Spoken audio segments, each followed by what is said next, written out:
Welcome to today's webinar, 8 Steps to Build an Empowered Workforce. My name is Ethan Chazin. I am the president and the founder of the Chazin Group. We are a New Jersey-based executive coaching and organizational training and development firm. In just about a minute, I'm going to start today's webinar and go directly into the presentation area, so you will very briefly see my beautiful face, and then we'll transition right into the PowerPoints. However, before we started, I do want to let you know that as a special thank you for attending today's webinar, I would also like to offer each and every participant who's joined today an opportunity to have a one-on-one, phone-based complimentary coaching session where we can dive into some detailed discussion about some of the challenges that you specifically face in developing your own empowered workforce. So please bear with me as I open up today's screen view. So you should see that I have shared the view so you can see me. Hi, how are you? I'm Ethan Chazin. And now I'm going to go right into our presentation area for you to see the PowerPoint. So ladies and gentlemen, right now you should see a PowerPoint presentation that says 8 steps to an empowered workforce. If at any point you have any questions, please go back to the presentation area, type your questions, and I will be sure to address them. So today's webinar, 8 steps to an empowered workforce.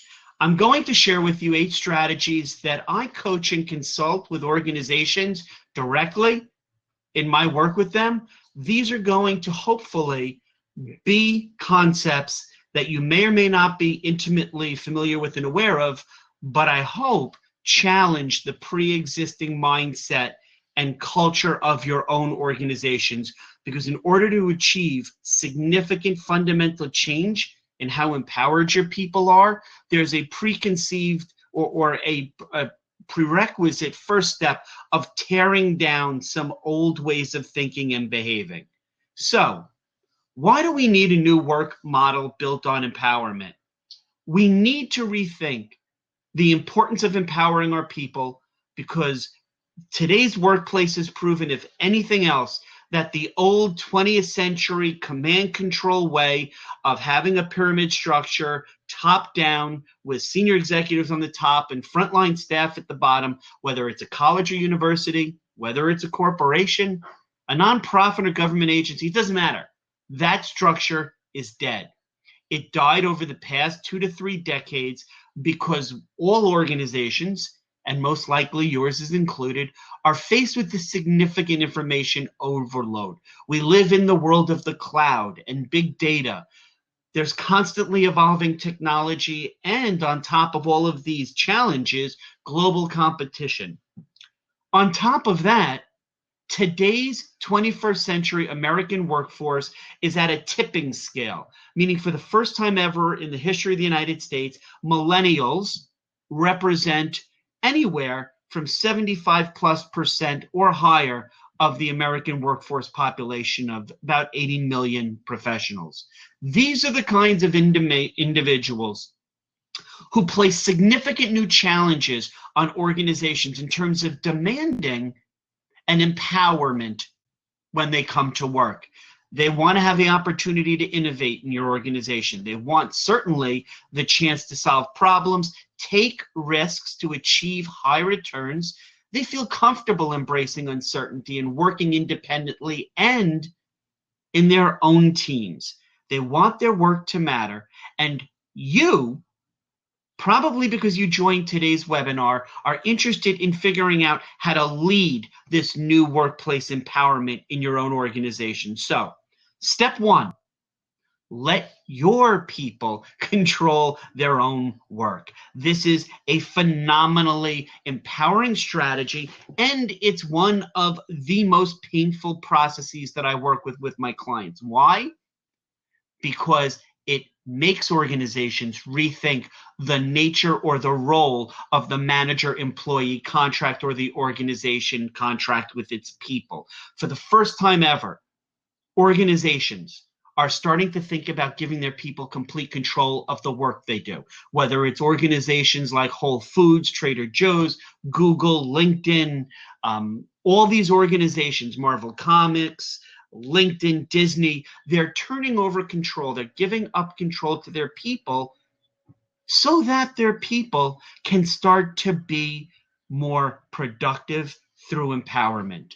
So to quote Kerry Washington on the slide that's in front of you, let your people control their own work.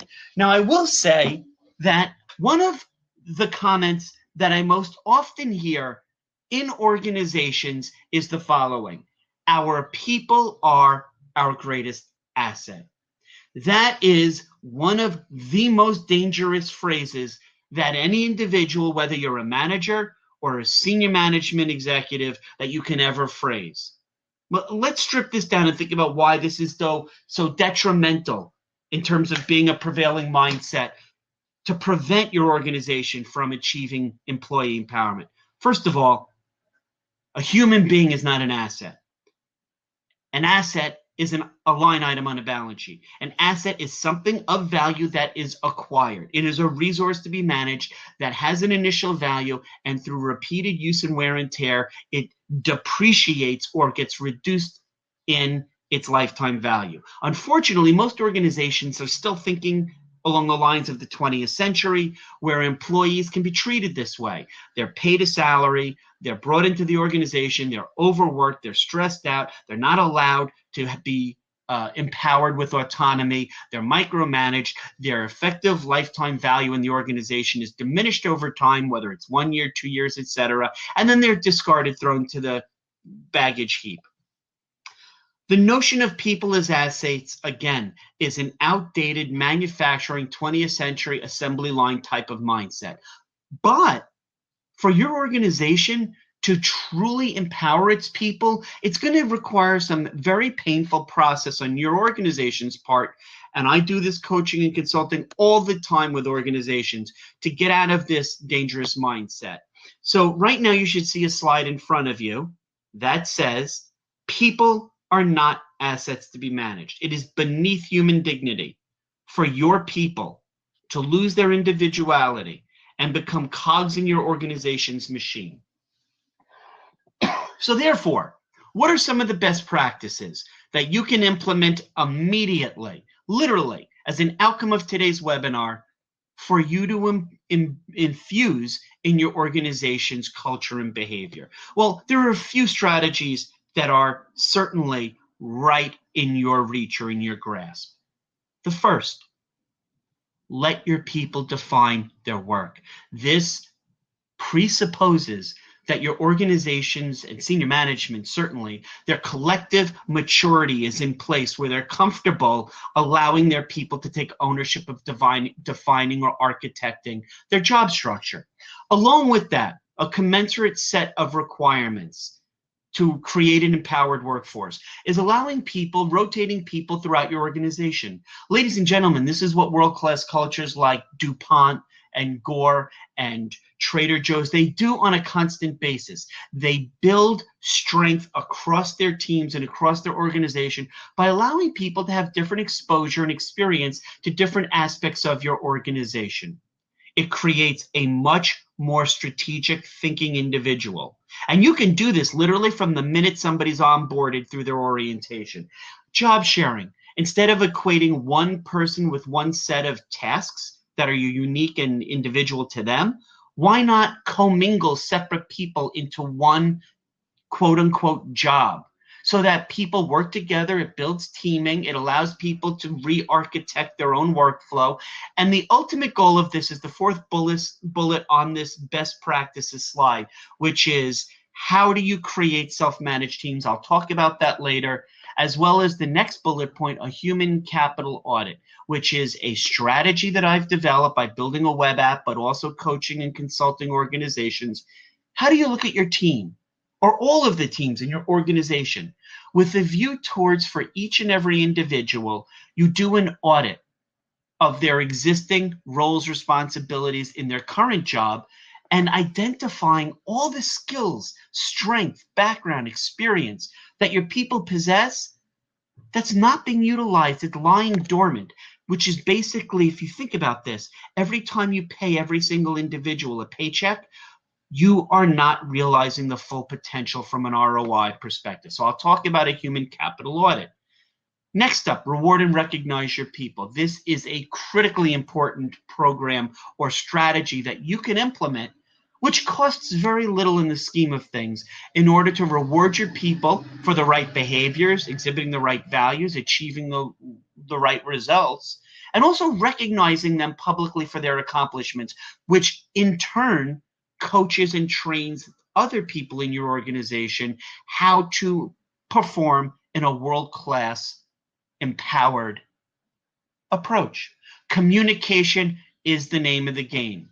I have never seen in 23 years in corporate America, before launching my own executive coaching and business consulting business, I've never, ever, ever been in a situation where an organization is suffering because it over-communicates. Quite in fact, nearly every example of organizations who end up getting into trouble, whether it's a college or university, whether it's a nonprofit, again, a for-profit, it's based on, or it's resulting from less than stellar communication. So the next slide says back to school. What do I mean by that? Along the lines of step one, giving over control to your people, is allowing them to identify ongoing career development, professional empowerment through training and development, whether it's virtual, online, or in your organization or off-site.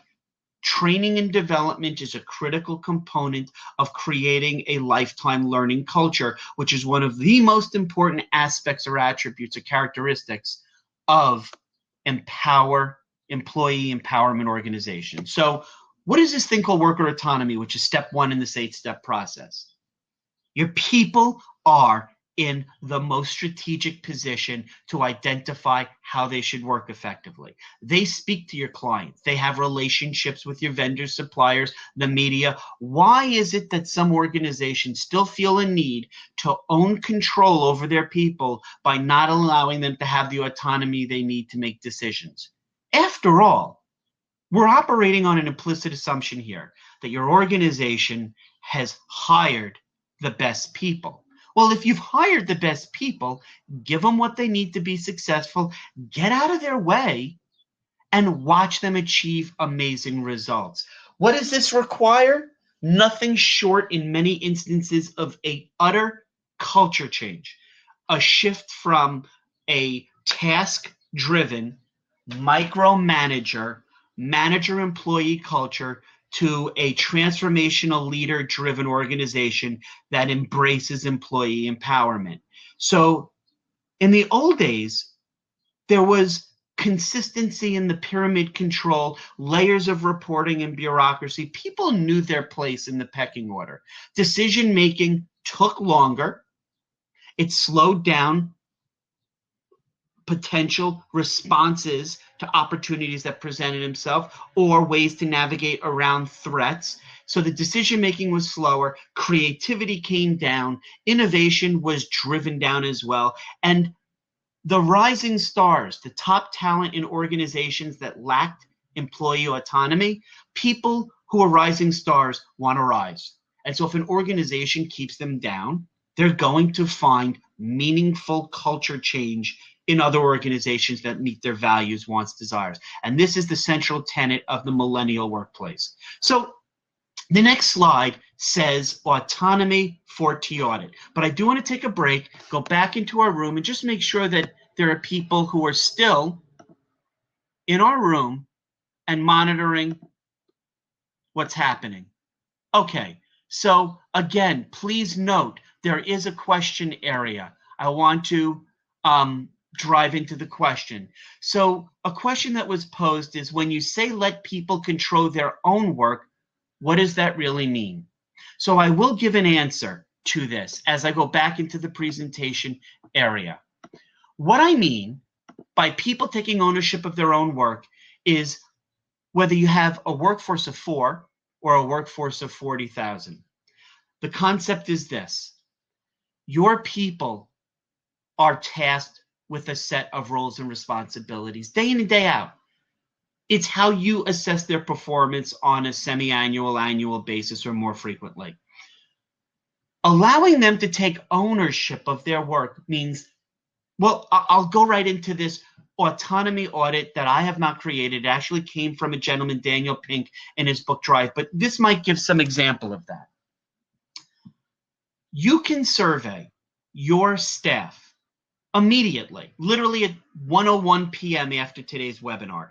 You can ask them the following 4 questions on a scale of 1 to 10, where 1 is almost none and 10 is complete control over the following 4. What 4 areas, how much autonomy do you have over your work in the following 4 areas? So what you would do is you would give your employees this survey, 4 questions. It's anonymous. You send it out to everybody. You have some way for them to either hand it in paper or send an email which doesn't identify their sender address, so it's anonymous. You allow them to scale or grade your organization in 4 key areas. First of all, how much autonomy on a scale of 1 to 10 do they have over the task that they do? This is where you give them an opportunity, if you're working with your individuals, to re-architect the roles and responsibilities that are part of their job. So that's the first explanation. I promise I'll give an example of how you would actually achieve employee empowerment. The second T in this 4T questionnaire: how much autonomy do each of your people have in their time commitments? Not just time spent at work, but the time invested between work, meetings, outside training events. What is the amount of control that they have over their time spent in work? The third question: how much autonomy do each of your people have in terms of who they get to work with in their team? Are they part of an existing team? Is the team all of your employees? If you work in a university or college setting, is their team the department they work in, whether it's career development or alumni relations? So that's the third question on this 4T audit. The last question is, how much autonomy does your people have in terms of the technique or how they perform their responsibilities? So an organization that I was asked to come in and do some coaching with is a company called Calvin Klein. And Calvin Klein, whose headquarters are based in New York City, I was invited in to work with their global supply team of about 50 employees. And one of the considerations of why I was brought in was those 50 people were not working effectively. There was a relatively high turnover rate, burnout rate in terms of people leaving, people taking extended leave time. There were a number of indicators that there were some issues. So when I went in and conducted an audit of the organization's or the team's employee morale, people in the aggregate felt like they had no control over how they did their work. There was built-in inefficiency. The team was becoming, over the 3 years before I came in, less productive. So there's some very easy ways to ask yourself, if you pose this kind of question, how does this actually work itself out in practice? There's a number of key indicators that if you're receptive as a leader, that you'll see things are happening in your team, in your employees, that are starting to give you directionally an indication that people have checked out. Their morale is low, they're disengaged, and if you put your finger on the pulse of this, you can start to have conversations one-on-one and with the team as a whole. How can you achieve greater autonomy? So that's the first step in this 8-step process. Now, being sensitive to the time considerations, I'm going to run through this second key step: self-directed teams. The future's here. There's 20 years of organizational research that shows unequivocally and without a doubt that self-managed, self-directive teams are significantly more productive than the traditional manager-employee model. So the future of organizational effectiveness is self-managed teams. So what does that mean? On your team or teams, your people get together without manager interference or facilitation to develop their own individual and shared goals. By the way, in order for this to happen, there's a precondition that needs to take place.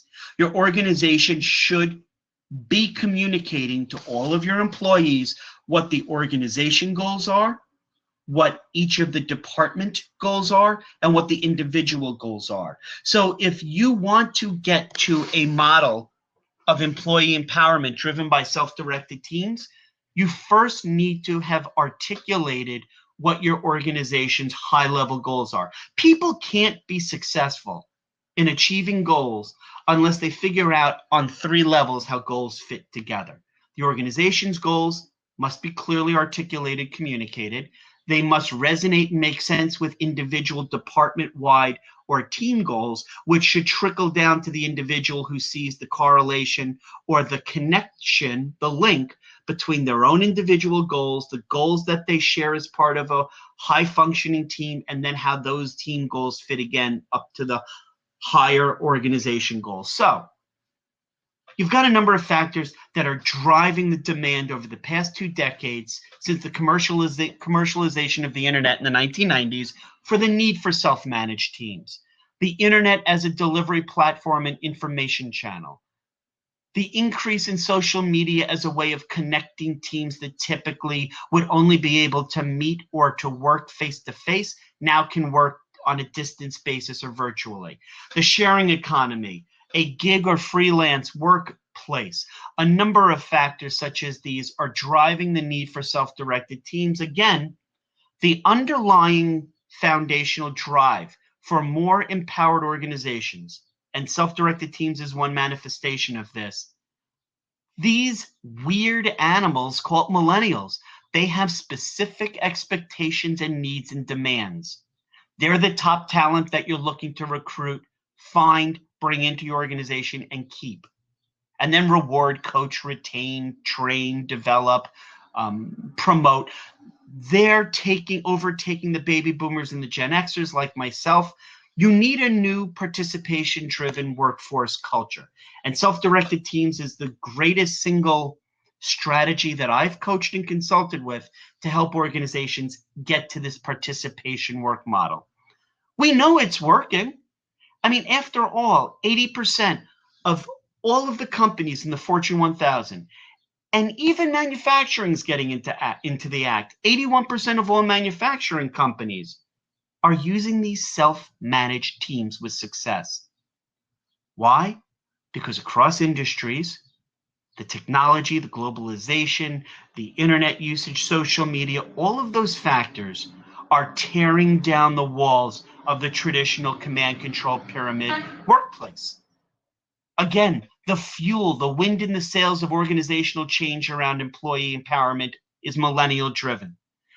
They want to manage their own work. They want to manage what they work on, when they work on it, who they work with, how they architect their jobs, and how they can decide how to develop strategy around shared team goals, which means their own individual goals, and then how do they achieve success in teams. Sitting behind all of this is that prerequisite I mentioned earlier.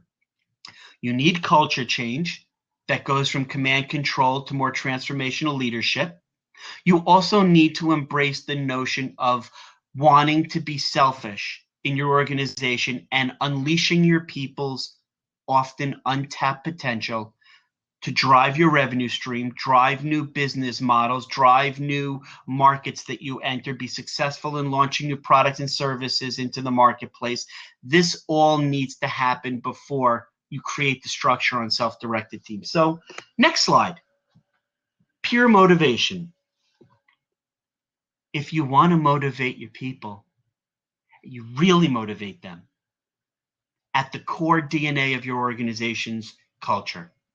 There's no better way to motivate your people than to drive this change towards self-directed and self-managed teams and more team-driven through empowerment, hands-on engagement.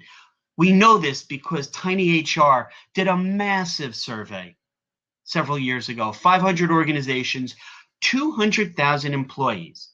And this validates all the coaching and consulting that I've done, certainly, in the for-profit, nonprofit, and government realm.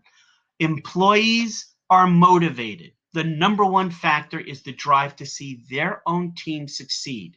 That is, across industries, regardless of size of organization. Again, whether it's for-profit, nonprofit, this is the number one factor. And you can only get here truly by empowering your people onto self-directed teams. So what does this mean, this notion of opportunities for growth, professional and career development? According to Bamboo HR, a survey of 1,000 employees, 1,000 workers, it's the lack of opportunity is the single biggest factor that chases best employees away. Please, please, please, please don't misread this slide. Don't read this as if we're Generation Xers or baby boomers. The lack of opportunities is not implying that people leave because there isn't opportunity for career mobility.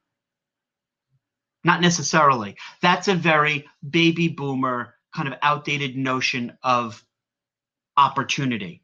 It's not just correlated with career advancement. Lack of opportunity from a millennial perspective is a little bit different. A millennial sees opportunity as a chance for enhancement, personal, career, and professional growth. It's the acquisition of new skills. It's learning new programming languages. It's being able, if they're an introvert, to be forced into opportunities to have more social engagement. They want to develop maybe public speaking skills. They want to learn how to attend your industry's events, trade shows, conferences. Lack of opportunity may mean career advancement for millennials, but according to Bamboo HR, people, your top talent, leave you because they don't have an opportunity to grow professionally. So I want to go forward to the 8-step strategy. If you wanted to think this through, I'd be happy in our one-on-one session afterwards. My thank you for attending today's webinar is to have a one-on-one phone-based consulting conversation. If your goal is to build this out, this is a very easy, if you choose to go down this road, 8-step path to build these self-managed teams. First of all, you need to articulate your organization's high-level goals and objectives. Then the team or teams that you may want to form understand the organization's key strategy and objectives and build their team goals around those organizational goals and objectives. Once you define the goals for your teams, then it becomes relatively easy to achieve the results because you can identify what it takes to build out the process around achieving these goals. You then, in your teams, and by the way, if you don't feel comfortable that you have the requisite in-house, expert or champion to lead these kinds of initiatives, certainly there are people like myself who do this and would feel comfortable coming in and assisting you in setting up the structure around it. But the important part is to have the organizational maturity and self-reflection to understand that you have organizational blind spots that are preventing you from achieving your short and long-term objectives, and therefore considering doing this is the first step to going down this path. Step 4 is setting the measurable metrics. How are you going to identify being able to say your team has achieved these different processes or steps? Step 5. This is really, really uncomfortable when I talk about this in organizations. See, it used to be the reason that you maintained manager direct report relationships where individuals do work based on reporting through managers. The manager could identify the pay because their people had what we call indentured servitude or a paycheck. They were compensated once every week or 2 weeks based on those roles and responsibilities that they were hired from the job description to complete. With self-managed teams, the pay is, if you think about it in a sales model, much more pay for performance or commission-based, meaning the team is now compensated on achieving results. So the Whole Foods model for number 5 is their in-store sales relative month over month, the prior month and prior year same month. So the teams at Whole Foods are compensated based on, as a store, a set of employees in their store team achieving those stores' sales results. And then you have to identify in step 6, what happens if you meet or don't meet that team's deliverables? And how do you move people in and out, or cross-train, or again, move them around within the organization, in and out of the team, if they're just simply not able to or not contributing? What you need, step 7 should almost be step 1. You need approval from senior management or leadership to go forward with this new team or this new program of all teams, self-directed teams, and then you implement the team. I would suggest, as a thought on this, if you're interested in doing this across your whole organization, start with a sub-team. So before I go to step 3, I do want to go back into our room to see if there are any other questions. Okay. So the next step, regarding technique, that was raised, I believe, about the 4T audit model that Daniel Pink conceptualized. Regarding technique, what if your people tend to work in ways that are inefficient? How do you balance this inefficient workplace behavior with compliance and with company processes and procedures? This is a tough answer because this is going to require me to be significantly honest. But my background, just so that you know, in the spirit of full disclosure and transparency, when I worked in corporate America leading sales and marketing teams and product development teams, I was downsized anywhere from 8 to 9 times, never for performance. So when I'm going to give you the following comment, I have to couch it in such a way that you know I believe philosophically you should never lay off employees except as a last resort. Having said that, there's a come to Jesus moment that every team or every department, division, or every organization that I coach finds itself in when we're talking about this kind of significant change. And that culture change is predicated on a very painful, simple question. Do you have the right people in the right roles at the right time to achieve this very significant change in structure and culture? And that's going to more than likely lead to a no answer. It's just a statement of fact. Regardless of the size of your organization, whether you're a few employees or tens of thousands, you have historically hired based on filling positions. You probably didn't have a culture that hired the top talent who exhibited the strongest characteristics of leadership behavior, and then train them to fit into the role and then expand the role. You hired an asset, or you leased an asset. So what that means is you're going to have people across your organization who, by their very nature, lack the characteristics that are needed for success, going from a manager-employee model to a self-directed team model. So that means that there's going to be headcount consideration, or layoff, or moving some people out of the organization, or shifting people out, but it needs to be addressed. You cannot get to this next paradigm change not having the right people. So step 3, moving on, is idea generation. When I worked in different organizations, whether it was Reuters or Dun & Bradstreet or Time Warner Cable, regardless of the organization or industry I worked in, somehow over my 20 years in corporate America, before I went out on my own, I would suggest on the teams that I worked in or in the reporting structure, I always thought that it would be interesting in organizations to have an idea generation program rather than have your top talent leave you to pursue business ventures or ideas that they had on their own. Or instead of losing top talent because people got frustrated that their ideas were never heard, solicited, acted upon, why not develop a program to do just that? So the idea generation program that I first developed at a company called Dun & Bradstreet in the late 1990s, this is what it sounds like.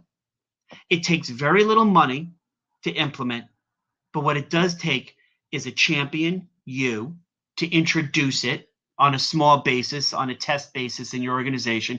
It requires buy-in from senior management, and it requires, and I'm going to say this, just you have to believe me, it's true, a 1 calendar year, 12-month commitment to that test program, and then monitor it along the way, and do a revisit at the culmination of the end of 12 months and see if you can implement it on a wider basis. So an idea generation program is this. Develop immediately. You could do this tomorrow morning in your organization if you had the passion, the interest, and the foresight to think strategically how to unleash your people's untapped potential and empower them. Step one, create the program, process, procedures that are needed to have a team. Step two, assign a team. The team is comprised of individuals at all levels of the organization. From senior management, you want one or two people as the poster child. That means that senior management is embracing this, all the way down from middle management to frontline staff. You then want to go across your organization. So you've gone up, down to populate an idea generation team. You've now found representatives from your teams. I will say this, and please, if you find this offensive, we can talk offline. One of the worst strategies is to include human resources. And I'd be happy to talk offline about why I say that.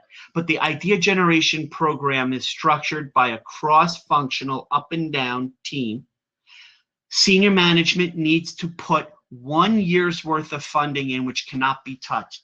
You need to have the CEO, executive director, or president of your university sign off approving this. Get your cross-functional and cross-organization team in place, and have an online and offline set of strategies in terms of meetings, idea drop boxes, posters, all of the things you need to solicit ideas. Why do you do this? In companies from Google to Samsung to Intuit to Adobe to Pixar, the greatest ideas come from your people, not just through moments of epiphany and sheer brilliance like that aha moment, sitting under the apple tree and having the apple fall on your head. Idea generation programs needs to be a 7-day a week, 24-hour a day, 365-day a year process of soliciting the ideas from your people, responding to the ideas they submitted, acknowledging receipt, providing status, documenting every single idea that's received, getting together in your team on a weekly, bi-weekly basis, reporting back to the whole organization on a monthly, quarterly, annual basis, having idea generation celebration meetings. I mean, the program is only limited based on your ability to think creatively in these idea team about how to implement it. Here's what you're doing. You're collecting the intellectual capital of your people. You're retaining the top talent who would walk away from your organization because they're frustrated, because they feel like the opportunity to express and share their ideas, to have an impact in your organization, they're not being heard. And they may or may not have even indicated to their managers this frustration. They probably won't. They will leave. And God help you if these are the kinds of rising stars you're losing who stay in your industry and go to your direct competitors. So step 4, I cannot tell you how much pushback I get on this. I'm going to throw it out there as food for thought, and maybe on our one-on-one post-webinar conversation phone call, we can talk in more detail. I found that in my work as an organizational trainer to unleash employees' untapped potential through empowerment, one of the worst egregious offenders or barriers to unleashing untapped talent is the performance review. Why? Because although people spew and spout the fact that they do have 360-degree performance reviews, they never do. It's lip service. The performance review that I most often come in and I assess an organization, I see that is still a vestige or leftover from the 20th century sounds like this.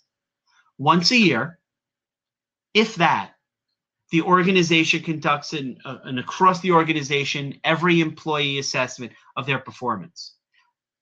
Their manager sits down with the employee and says, let's go over the goals that we had for you for the year. They have some ranking schema, whether it's a scale of 1 is awful performance to 5 is exceptional. The manager gives them a rating. The manager, if the employee is even lucky, does a write-up of their impressions of the employee's performance in a summary, but also comments on performance relative to each of the goals. They then, the employee and the manager, sign off. And if the employee is really lucky, they'll get some kind of stipend or percent of salary as a bonus. That is so flawed. It is so detrimental to employee morale. It is so arrogant that I would suggest that you throw it away. You really want to create a performance review with teeth in it that's employee focused or employee centric? Well, if you're already considering going the route of empowering your people, let your employees assess their leaders. Let your employees assess other employees they work with on teams in different functional areas. Let your employees be assessed by outside parties, stakeholders such as vendors, partners, contractors, the media, clients. The manager to employee performance review is a major fundamental barrier. It should be, instead of a once a year or once every 3, 4, or 6 months, it should be an iterative dialogue, which is every day. So it's no longer a performance review. It becomes, in effect, a coaching action plan. Next up, if you think about the performance review and you say, Ethan, I'd love to keep it for now, my one desire, my one strong suggestion is revisit how you set your goals. There's two, if you think about goals on a continuum, ends of a distribution, one is goals that don't motivate, don't challenge. They're basically easy to achieve. That's the easy range of the goal continuum. On the far end is setting what used to be in vogue and was popular called stretch goals. Stretch goals were almost impossible for employees to achieve. The prevailing mindset of organizations who like to think outside the box was, by adopting stretch goals that are almost impossible to achieve, the employee has to do everything conceivably possible. They have to have significant good fortune, a number of things work in their favor, but even then they're likely not to achieve their goal. The mindset was, they may not have reached the moon, but they've exited the stratosphere and hit the stars. Well, that's all well and good theoretically, but many individuals feel that by not achieving stretch goals, they failed. And that can have the unintended consequence of demotivating or destructing or destroying morale. Instead, I introduce you to, if you haven't heard of it already, Goldilocks goals, which are neither too easy nor too hard, but they're specific towards teams. What I mean by that is goals should not be written for each employee in isolation between the manager and the employee. The goals come out of the team goals, which are assessed with these self-directed teams after you know the organization's goals, by each team member having individual goals. So having said that, this could be, I've done training in a 1 full day, 1 week. So this is a very big topic, step 5. But I'll leave you the high-level thoughts and we can talk more offline one-on-one about this. Management is one of the worst holdovers from the 20th century. The notion of a manager is absolutely detrimental and destructive to employee empowerment. Transformational leader is what's needed in today's 21st century. What do I mean by that? Warren Bennis, managers are people who do things right. Leaders are people who do the right thing. If you think about what management stands for, just think about the word derivation.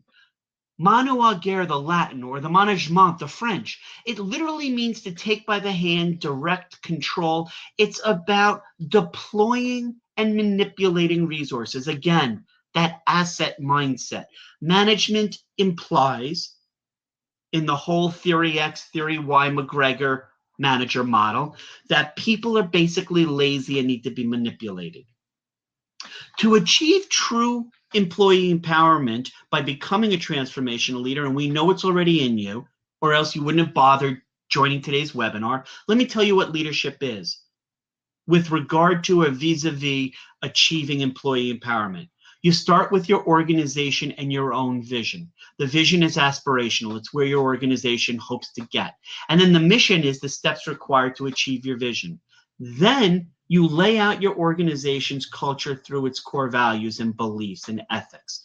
Your leadership strategy is to build team consensus, guiding and inspiring people who work with you, not for you, by empowering them. That's what leadership is all about. So if you want to be great and successful, choose people who are great and successful. Walk side by side with them. Step 6. Oh boy. I'm struggling with as often as I've given programs on this idea of a human capital audit. I always, when I'm doing coaching, just to throw a caveat out before I start talking about this, there's always pushback because, again, people who are managers or organizations who have a strong command control culture don't like this concept. So step 6, a human capital audit. In nearly every organization that I've ever worked for and every organization that I've ever coached, the first thing I do when I go into an organization and determine how I can help them, typically when I do a human capital audit, it's because senior management or the business owner or the president has indicated that they're having a challenge finding top talent, that their people are underperforming, or they don't have access to the right recruiting resources to get the right people in place. So let me start out with a very contentious statement. That's because organizations who hire and find talent using job descriptions are already set up for failure. If you think about it, whenever you recruit an individual, how do you do that? You identify roles and responsibilities that are needed in a job. It's a collection of tasks. You then go out into the marketplace and you look through your recruiting sources to find individuals who have on paper those skills to achieve those tasks. That's a job that is a vacancy that you've written a job description for, that you're finding resumes from people to do that set of work for that moment in time. So you go through the process of recruiting, you may get dozens, hundreds, thousands, or even tens of thousands of resumes. You then have to find the needle in the haystack. You find the final candidate or candidates. You do whatever filtering, screening process. You go through the interview process. Congratulations, you hire the individual who has those set of responsibilities. During the time it took just to recruit that individual, the needs of that position have likely changed, transformed, morphed. Having said that, you've thrown away a whole bunch of talent to fill one vacancy. What do I mean by that? You were so myopically focused on filling that job with that job description with those 5, 6, 7, or 8 key tasks that what you weren't looking at was all the background experience, training, proactiveness, entrepreneurial, leadership, all the other stuff that wasn't clearly indicated just for that role, you've thrown away in your pursuit of that one individual to perform that one set of tasks. So having said that, a human capital audit is this. Now, I've worked with an HR consulting firm. I've developed a human capital audit, but regardless of what you see in front of you, think concept, not layout. So let's say you hire an individual, you have that person who works for you, her name's Veronica. A human capital audit for each of your employees like Veronica would sound a little like this. They have a set list of current responsibilities, key tasks. Okay, you want to transition your firm from manager-worker to self-directed teams. You need to start thinking about all the background experience qualifications people like Veronica have in your organization that aren't being utilized. So you can then create an action plan around unleashing their talents, perhaps by re-architecting their job. Somebody asked earlier, how do you address people who aren't performing? Well, maybe it's not a question if they don't have that proactive nature, it's that they're not doing work that's intrinsically fulfilling to them, or that's the best use of their skills. So you start out with the responsibilities under each employee's audit, like a Veronica Brown. You then say, What are additional responsibilities I need Veronica to obtain? What are responsibilities that we can do away with, outsource, give to somebody else, automate, have a temporary employee do? So you're looking at a list towards where that employee is now and how to create action plans of procedures that are needed to allow them to take on new roles, responsibilities, use underutilized skills, prior training, language proficiency, cultural upbringing, diversity, whatever it is. Then you set the time frames for whether it's going to happen in a week, a month, 2017. But again, you're documenting in some central way. Each and every person who works for you has an audit of what they're doing now and what they're capable of doing that can contribute to your organization if you just created a plan of attack to empower them by allowing them to do what they're best at and most passionate about. A contingency to helping them achieve the actions of acquiring these new responsibilities. It's just a fancy word from organizationally, what are some barriers or things that might limit your ability to let people like Veronica on your team acquire these new skills, training, etc. So you can add or subtract constantly from Veronica's set of responsibilities, new skills, new training, new ownership. As she takes over control of her own workflow, she becomes her own manager, so to speak. And you can very easily have, if you automate this, an ability for you as a leader and all of your team members to see each other's audit, or you see your individual team member audits. You can have a conversation with them daily or weekly. This basically becomes your replacement strategy for opening up your organization to teams with individual team leaders. And by the way, you can plug this from a technology standpoint. I've built this program, this application, to fit into nearly every type of developed online performance management plan. Or you can use a human capital audit as a replacement strategy, so you don't have to wait that 1 or 2 times every year to have these conversations with Veronica. You have them on a daily or weekly basis. So as the year goes by, you can add, you can make active new responsibilities, you can make inactive old responsibilities, simply remove them. Point being, don't get bogged down in what this looks like. I developed it for a few of my key clients, but the point is, you've got now the ability for all of your departments, your functional areas, your job families, whether it's sales, marketing, HR, you've got all these different individuals who are different team members in those families who have different audits that you now as a leader can oversee. I'm getting you to the point where you're no longer a manager, you're no longer a business owner, you're no longer a senior executive, you are a leader. You are a transformational leader who has a bunch of self-directed teams who achieve optimal performance with you coaching them, and this gets you there. So whether you have somebody who has a certain job title, again, you see the responsibilities of what they're doing just at this moment in time, but the beauty of this idea of a human capital audit is it's intended for you to be able to have conversations every day about the direction of your people. So step 7, an interesting book called Flow by a Hungarian business psychologist and organizational psychologist. His name is Mihaly Csikszentmihalyi, and he came up with this idea of flow. And organizations that empower their people are almost always directing their people to be in a state of constant flow. And if you need clarification on what flow is, here's what flow is.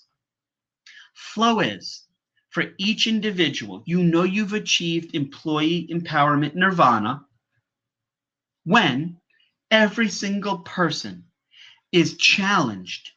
They're highly challenged. They're faced with having to use skills that they possess or acquire new skills at the highest level of their performance capability. And they're challenged so that they're constantly in a state of flow. Or if you need another way of thinking about this, it's called being in the zone. How do you engage your people to perform at an optimal level by requiring them to take on, to learn, and exhibit exceptionally high levels of skill and performance. So what am I suggesting through all this notion of achieving organizational flow? People check out, and then people leave when the work that they're doing is monotonous and repetitive. And that was okay in the 20th century, even the 19th century with the factory. It's not okay in a service and information technology society that we live in that is being worked by mostly millennials. The underpinning of this notion of being in a state of constant flow is hiring the right people who pursue lifelong learning and are passionately oriented to acquiring new skills. So step 8, I mentioned before, stop hiring based on a job description.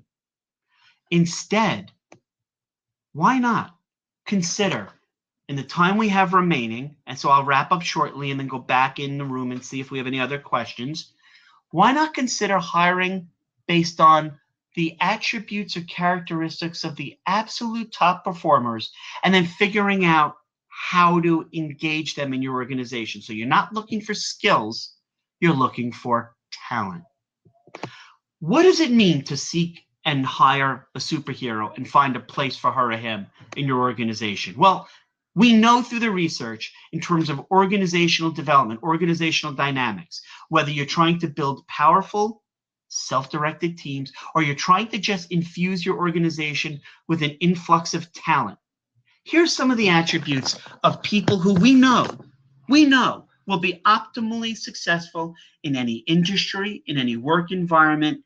And here's what these key characteristics are. These are the people who embrace discomfort. They don't mind challenges. In fact, they proactively seek out opportunities to feel uncomfortable, meaning that they have to acquire new skills and challenge themselves. The people who are a pain in the you-know-what, they ask 2 questions that a lot of people, managers mostly, get frustrated with. They ask questions constantly that are, why do we do it this way? Why is it that way? Why? I mean, in society, we learn from an early age, our parents and grandparents, when we ask this question up until the age of 5, we ask it all the time. That's how we learned most of everything we needed to learn. And at some point, people slap that out of us. I would like to suggest you hire people who ask, why do we? Why? And they're always saying, what if we do this? What if we do that? Ladies and gentlemen, that's a key attribute, quality of people who will excel in any position you put them in. They're constantly seeking out new responsibilities. When you need them, when you need somebody to volunteer for your organization's version of a dangerous military mission, they step forward. They're the people who go out of their ways to find coaches, mentors, advocates. They're finding allies in your organization. They've already made allies in other capacities that they would bring into your organization as talent. They're highly ethical. What else do these superheroes do? They do take risks, not just to damage your organization's reputation or revenue stream. They take risks because they're constantly focused on the reward of going where other of your employees might not go to benefit your organization. They care about their legacy. They may be in their 20s or 30s, but they're already having these conversations in their head that if I were to give them language, because I do a lot of career coaching to people from their 20s to their 60s, the phrase is, and there's a great TED Talk on this, a podcast called To What End? They're saying, what is their legacy going to be? They organically gravitate to positions of leadership on teams. They like change. Not only do they not feel uncomfortable with constantly changing settings, workplace settings, they thrive because they're self-directed. They go towards the challenge and they're able to, in everything they do, be agile in tackling new challenges, either alone or in similar type of person teams that will benefit your organization.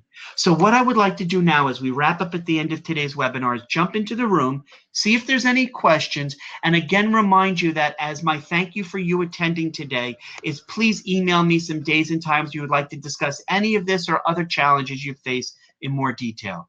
So I'm going to go back into our room one last time. and see if I can find any questions. So let me please bear with it. Okay, I don't see any questions. I do want to wait one more minute to see if there's any more questions that anybody has. And if not, we'll wrap up.